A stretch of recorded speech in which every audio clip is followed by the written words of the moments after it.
मैं संसार के सर्वोच्च सुख के रूप में प्रसिद्ध भक्ति हूँ।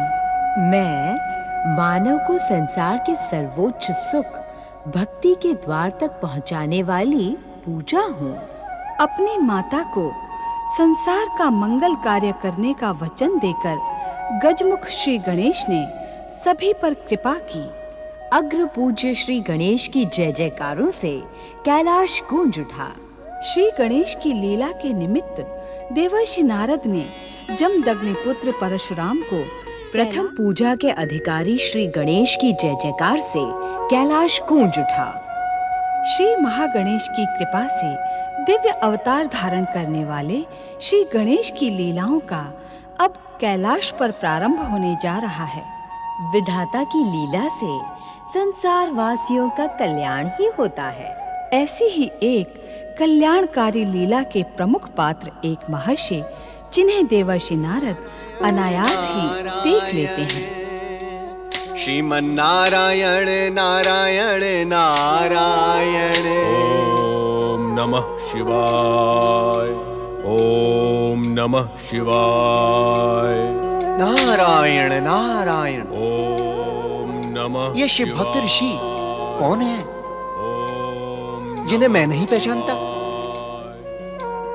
ओम नमः शिवाय। ओम नमः शिवाय। नारायण नारायण। ओम नमः शिवाय। ओम नमः शिवाय। ओम नमः शिवाय। ओम नमः शिवाय। ओम नमः शिवाय। ये तुम्हारी बुद्धि एवं स्मृति की परीक्षा का अवसर है नारद। इन ऋषिवर से इनका नाम पूछे बिना ही तुम्हें इनकी पहचान का पता लगाना होगा। नारद, तुम तो ब्रह्मा जी के मानस पुत्र हो। तुम्हें तो जन्म से ही अनेक सिद्धियां प्राप्त हैं, परंतु तुम सदा प्रश्नों के साथ जिज्ञासा के सागर में भटकते रहते हो। इन ऋषिवर का परिचय जानने के लिए तुम अपनी दिव्य दृष्टि का प्रयोग क्यों नहीं करते हो?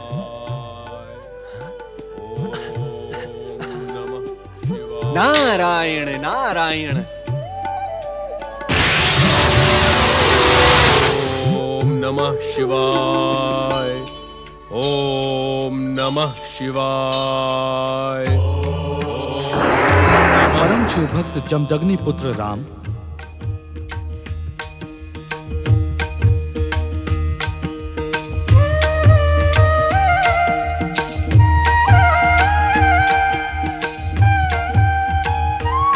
परम शिव भक्त जमदग्नि पुत्र राम, हम तुम्हारी तपस्या और शिव आराधना से प्रसन्न होकर तुम्हें यह अपराजेय परशु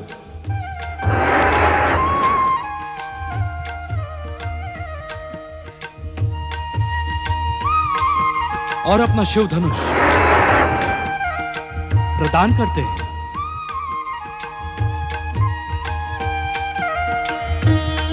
आज से तुम राम नहीं परशुराम के नाम से विख्यात होगे। जगत पालक भगवान श्री हरि विष्णु के अवतार परशुराम का नाम धर्म, न्याय और नीति के इतिहास में अमर होगा। भोलेनाथ, आपकी कृपा पाकर मैं धन्य हुआ। तुम्हारा कल्याण हो भक्त शिरोमणि।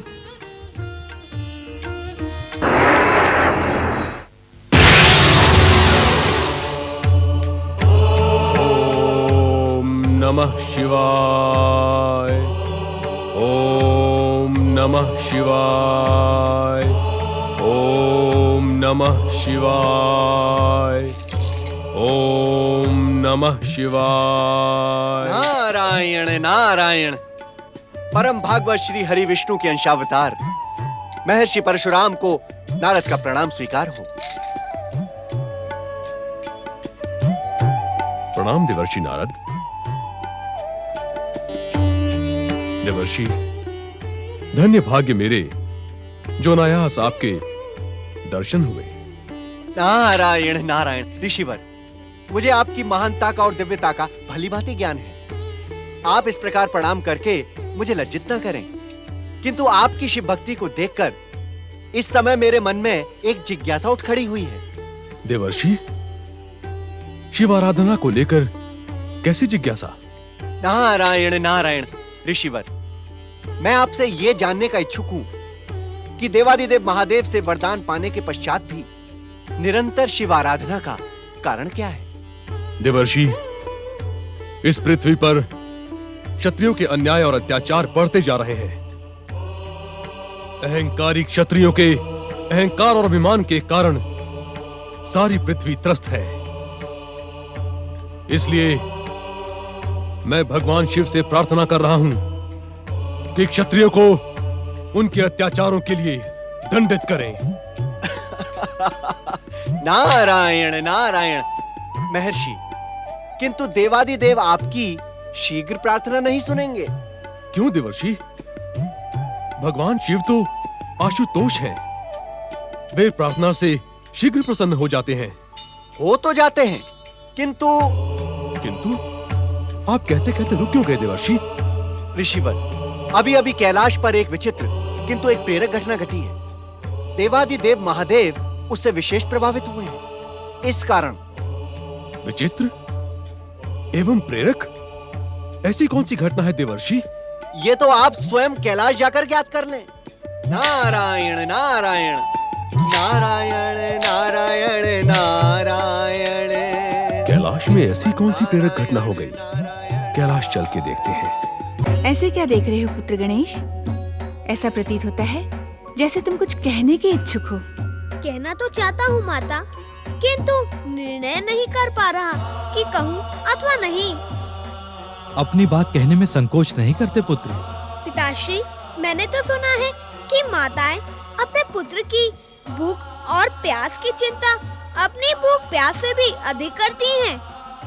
किंतु इतने भयानक संघर्ष, घात प्रति घातों को सहकर मैं कितना अधिक भूखा रह गया हूँ, किंतु मेरी माता को मेरी भूख की तनिक भी चिंता नहीं है। देवी पार्वती, पुत्र गणेश सत्य कह रहे हैं। आपको इनकी भूख का ध्यान रखना चाहिए। किंतु स्वामी, माता, स्नान पर जाने से पूर्व आपने जो मोदक और लड्डू मुझे दिए थे, उन्हें तो मैं युद्ध के मध्य ही पचा गया था।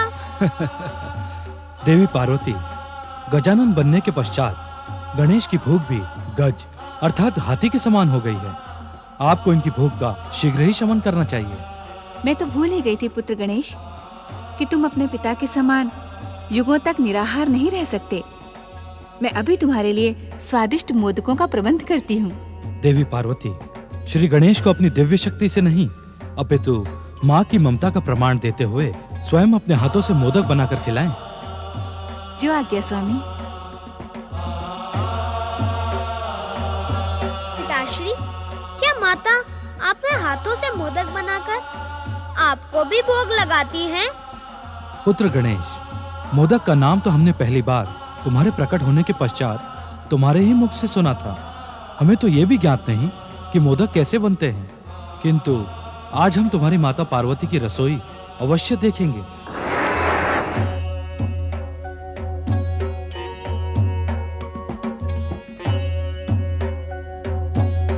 दिव्य शक्ति अथवा भानुमति के पिटारे से मोदक प्रकट करना तो ठीक है, और उनके मधुर स्वाद से मैं परिचित भी हूँ,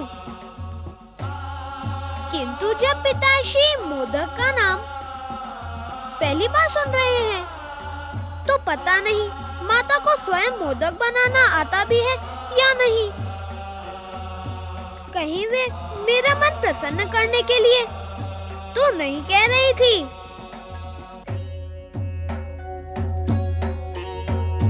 किंतु माता असत्य क्यों कहेंगी?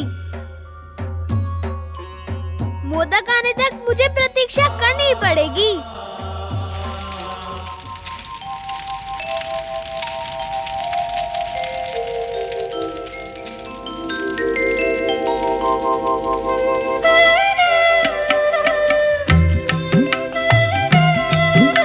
पता नहीं गजानन बनने के पश्चात श्री गणेश की भूख कितनी होगी।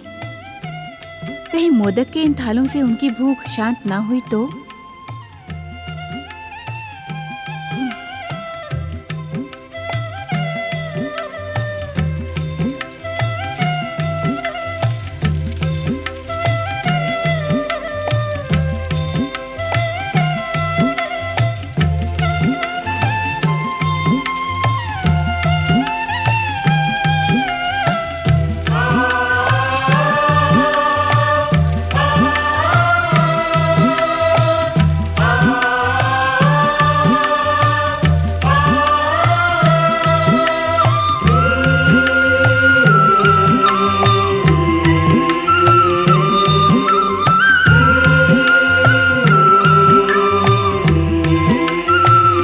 पार्वती, तुमने आज तक हमें तो मोदक खिलाए नहीं।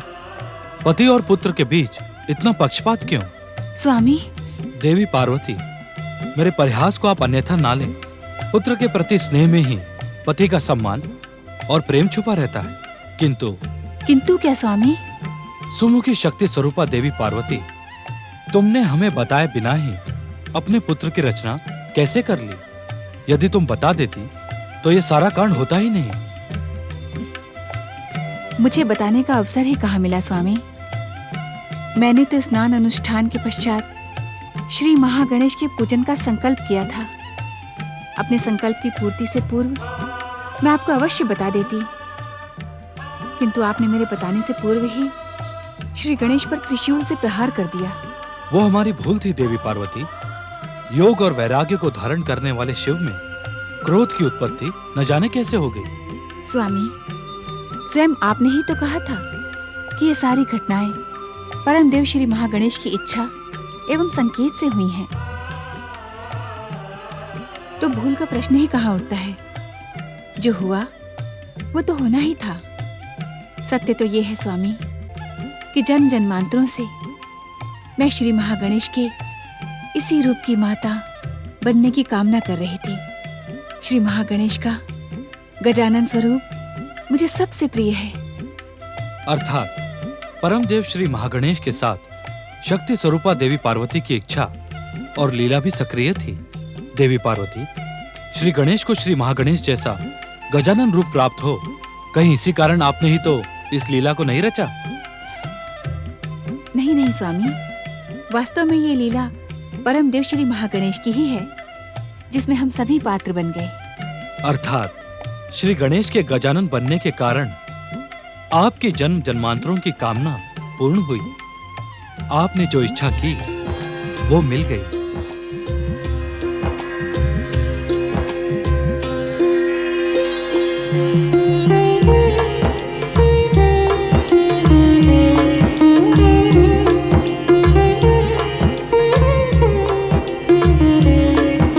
क्षमा करना माता, क्षमा करे पिताश्री।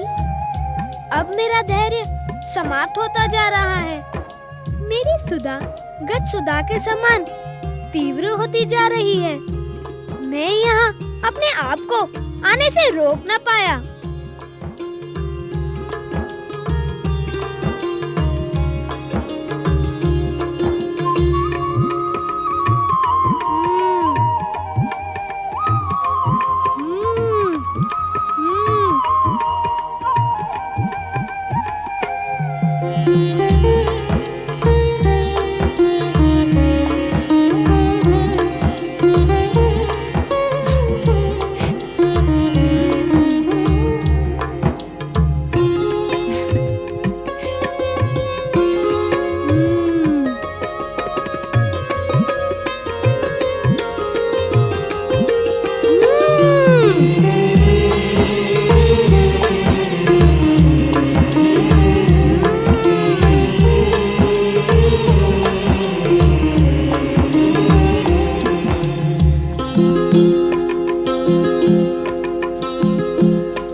श्री गणेश, कितने लंबे समय के पश्चात हमें तुम्हारी माता के साथ एकांत में रहने का अवसर मिला था और तुम उस एकांत में विघ्न पहुंचाने के लिए आ गए। क्या तुम अपनी भूख पर कुछ समय के लिए नियंत्रण नहीं रख सकते थे? क्षमा कर दे पिताश्री, मैं अपनी भूख पर नियंत्रण नहीं रख सकता। भूख के कारण ही मुझसे यह अपराध हो गया। तुम्हें अपनी भूल और अपराध के लिए प्रायश्चित करना होगा। आज्ञा करे पिताश्री, मैं अपनी भूल और अपराध का क्या प्रायश्चित करूं? तुम्हें इस कक्ष का प्रतिहारी बनना होगा। जिस प्रकार तुमने अपनी माता के स्नान के समय स्नान कक्ष का पहरा दिया था, उसी प्रकार इस समय इस कक्ष का भी पहरा देना होगा। जो आज्ञा पिताश्री। पुत्र गणेश, हमारे कक्ष में हमारी आज्ञा न मिलने तक किसी को आने ना देना।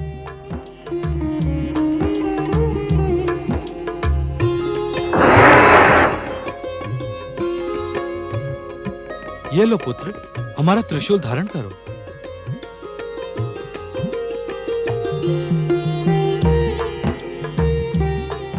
माता, पिताश्री ने तो प्रतिहारी बनने से पूर्व मुझे अपनी त्रिशूल के रूप में भेंट दे दी, किंतु क्या तुम मुझे कुछ भेंट नहीं दोगी?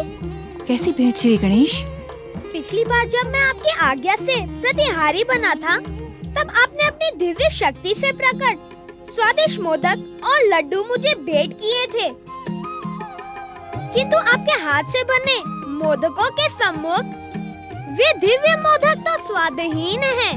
श्री गणेश, आपके कक्ष के बाहर पहुंचने से पूर्व ही ये मोदक के थाल बाहर पहुंच जाएंगे। सत्य माता।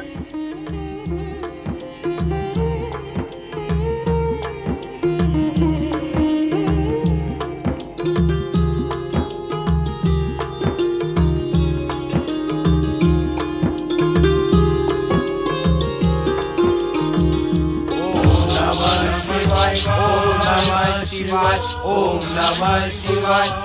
नमः शिवाय, ओम नमः शिवाय, ओम नमः शिवाय, ओम नमः शिवाय, ओम नमः शिवाय, ओम नमः शिवाय, ओम नमः शिवाय,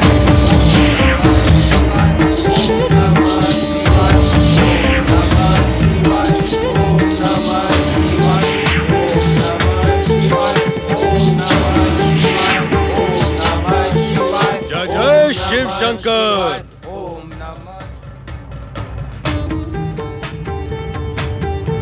हमारे आराध्य भगवान शिव कहाँ हैं? महाराज नंदी, शिव गणों, मेरे प्रश्न के उत्तर में तुम सब मौन क्यों हो? मेरे प्रश्न का उत्तर क्यों नहीं देते? बताओ, कहाँ है शिव शंकर? जब वे हमें बताकर नहीं गए तो हम आपको क्या बताएं कि वे कहाँ गए हैं? शिव गणों, तुम शिव के सेवक और कैलाश के रक्षक हो। शिव कहाँ जाते हैं ये ज्ञात रखना तुम्हारा कर्तव्य है। अतिशीघ्र बताओ, कहाँ है भोलेनाथ? हमें ज्ञात नहीं कि वे कहाँ हैं। हम आपको कैसे बताएं? आप इस प्रश्न को बार बार क्यों दोहराते हैं? महाराज नंदी, तुम हमारी उपेक्षा और अपमान कर रहे हो। इसे आप अपना अपमान समझें या उपेक्षा? हम सत्य कहते हैं कि भगवान भोलेनाथ के स्थान का ज्ञान हमें नहीं है। वे मुझे कुछ भी बताकर नहीं जाते हैं। भगवान शिव यदि नहीं बताते तो तुम्हें तो ज्ञात रखना चाहिए। भगवान शिव के जाने के स्थान का ज्ञान रखना तुम्हारा कर्तव्य है। ऋषिवर, आप अपने क्रोध में हमारे कर्तव्य की परिभाषा रचने का प्रयास ना करें। युगों युगों से हम शिव के सेवक अपनी सेवाओं से उन्हें संतुष्ट करते रहे और उनकी कृपा प्राप्त करते रहे। भोलेनाथ की कृपा के कारण ही तुम्हें शिवगण जैसा महत्वपूर्ण पद प्राप्त है, अन्यथा तुम सब इस योग्य हो ही नहीं। ऋषिवर, आप हमारी योग्यता पर प्रश्न चिन्ह ना लगाएं। शांत रहकर शिव ध्यान में लीन होकर आप प्रतीक्षा करें, नहीं तो आप जैसे आए हैं वैसे ही लौट जाएं। नंदी, हमारे क्रोध को जगाने का दुस्साहस न कर, अन्यथा अनर्थ हो जाएगा।